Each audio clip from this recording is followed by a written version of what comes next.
Jadi kalau kemudian hari ini banyak orang yang mengatakan, banyak kemudian narasi di sosmed itu mengajarkan kalian untuk takut dengan menikah, ingatlah kita itu punya Allah ya. Yang Allah itu yang telah menciptakan kita. Ya, Allah itu yang menciptakan manusia itu. Termasuk Allah pula yang menciptakan manusia itu, dibentuknya itu ada laki, ada perempuan. Lalu ditetapkannya syariat tentang pernikahan, bahwa kalau kalian itu ada tugas untuk bertumbuh kembang ya, melangsungkan keturunan dan jenis manusia itu adalah hanya melalui pernikahan. Berarti kan dia yang mensyariatkan pernikahan itu. Maka ternyata kalau kemudian kita membuka apa kata Allah yang sudah menciptakan kita, kehidupan ini menciptakan manusia, laki perempuan, dan menciptakan syariat untuk menikah itu, Allah justru menunjukkan bahwa pernikahan itu adalah hal-hal yang bagus, Mas Ishak. Hal bagus ya. Pernikahan itu adalah kalau misalkan di hadis itu penyempurna agama seseorang gitu kan ya. Separuh dari agama itu, ketika seorang itu menikah dia sudah menyempurnakan separuh agamanya. Itu kan berarti kan sebuah pujian kan, begitu kan ya. Bahwa kalau kemudian kita buka di surat Ar-Rum yang sering dinukil, ditaruh di undang-undang pernikahan itu ya. Ya, di situ Allah akan mengatakan wa min ayati an khalaqalakum min anfusikum azwaja, tapi litaskunu ilaiha, kan gitu kan ya.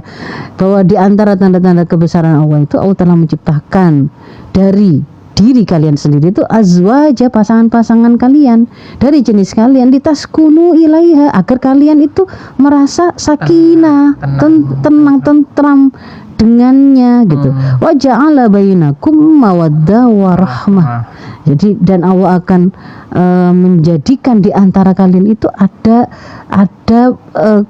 kasih sayang, ada hasrat gitu ya, ada romantisme, tapi juga ada kasih sayang di situ begitu. Inna fi dzalika laayatil liqaumin yatafakkarun. Ini pada yang demikian ini ada ayat-ayat Allah untuk mereka yang mau berpikir. Jadi ternyata Tuhan yang menciptakan kita, yang nyuruh kita nikah itu malah menjanjikan, diperintahkan yang menikah itu agar kita itu merasakan sakinah karena keberadaan pasangan kita, karena kita juga akan merasakan ada rasa cinta di antara kedua pasangan suami istri tadi, dan juga ada kasih sayang begitu kan begitu, bukan siksa-siksaan, bukan kemudian menakutkan yang kemudian akan saling kalimatnya itu saling tinggi-tinggian untuk saling menyakiti, kan tidak gitu ya. Tapi di situ kita bisa melihat Allah yang memerintahkan kita menikah itu mengatakan seperti itu tentang pernikahan. Demikian pula kalau tadi yang kita sampaikan di hadis Baihaqi itu, Rasul mengatakan kalau seorang hamba itu menikah maka dia sudah menyempurnakan separuh agamanya. Idza tazawwajal 'abdu faqad istakmala nisfad din. Kalau dia seorang hamba itu sudah menikah maka dia sudah menyempurnakan separuh agamanya. Falyattaqillah fin nisfil baqi, maka bertakwalah kepada Allah untuk separuh sisanya gitu. Nah, itu satu sisi. Sisi yang lain kita juga kemudian juga menjumpai pujian-pujian juga pada aktivitas menikah itu, dengan Rasul mengatakan nikah itu an-nikahu min sunnati, kan gitu kan? Ya, nikah itu sunnahnya Rasul, artinya itu adalah kebaikan yang diajarkan oleh Rasul. Faman raghiba an sunnati falaisa minni. Bahkan kalau kemudian ada orang yang tidak suka dengan sunnah menikah ini, itu oleh Rasul diberi sebuah keterangan falaisa minni, berarti bukan termasuk golonganku ya, hadis Ibnu Majah dan Ahmad. Jadi di situ malah ada celaan sebenarnya kalau kemudian orang kok benci dengan aktivitas yang itu menjadi sunnahnya Rasul, menjadi apa yang menjadi bagian amal dan juga apa yang diajarkan dan disyariatkan oleh Rasul kepada umatnya itu ya. Jadi itu adalah pernikahan begitu. Kemudian tapi nanti kalau pernikahan itu ada banyak butuhnya, ada banyak ya itu tadi seperti persoalan ekonomi gimana. Bahkan kemudian ada hadis ya, atau ada penjelasan yang kemudian diberikan oleh Rasul bahwa di antara mereka yang berhak mendapatkan pertolongan dari Allah itu salah satunya itu adalah orang yang menikah, kan begitu kan ya. Jadi ada pertolongan ya. Jadi kalau kemudian oh ternyata kan itu di hadis Tirmidzi dan An-Nasa'i ya, bahwasanya ada 3 golongan yang Allah itu mengatakan dia berhak mendapatkan pertolongan dari Allah. Satu, orang yang menikah dengan tujuan menjaga kehormatannya.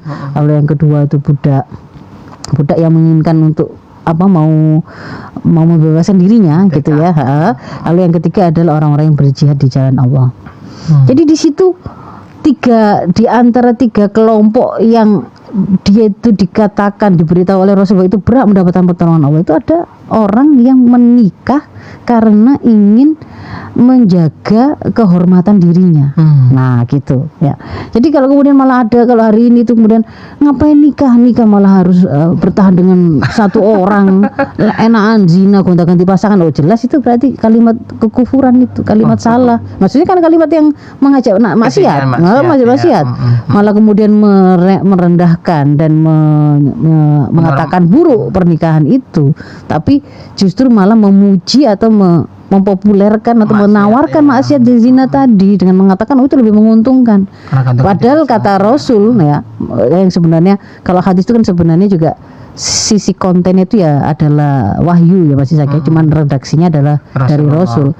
Jadi Allah di situ menunjukkan bahwa orang menikah karena ingin menjaga kehormatannya, itu malah terpuji, itu malah berhak untuk mendapatkan pertolongan dari Allah, kan begitu. Jadi kalau kemudian Anda itu mau menikah dan mau justru mencegah diri dari melakukan perzinahan, itu malah kehormatan, itu malah kemuliaan gitu loh.